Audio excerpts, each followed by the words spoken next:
শান্ত মুশফিকের জড়ো ব্যাটিংয়ে রাজশাহীর বড় জয়। 190 রান করল নাজমুল হোসেন শান্ত। মুশফিকুর রহিমের জড়ো ব্যাটিংয়ে সেটি অনায়াসে তাড়া করে ফেললেন রাজশাহী ওয়ারিয়র্স। বিধ্বংসী ব্যাটিংয়ে চমৎকার সেঞ্চুরি উপহার দেন শান্ত।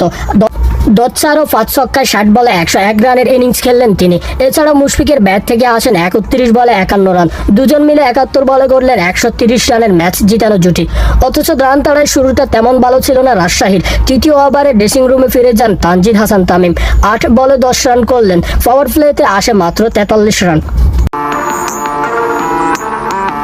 অষ্টম ওভারে আউট হন। 19 বলে 20 রান করেন পাকিস্তানি ওপেনার শাহিদজাদা ফারহান। 10 ওভারে রাজশাহীর সংগ্রহ দাঁড়ায় 2 উইকেটে 79 রান। সেখান থেকে শুরু হয় শান্ত মুশফিকের পাল্টা আক্রমণ। প্রতি ওভারে বাউন্ডারি মেরে রানের ছাকা নিজেদের নিয়ন্ত্রণে নিয়ে আসেন ওই 2 অভিজ্ঞ ব্যাটার।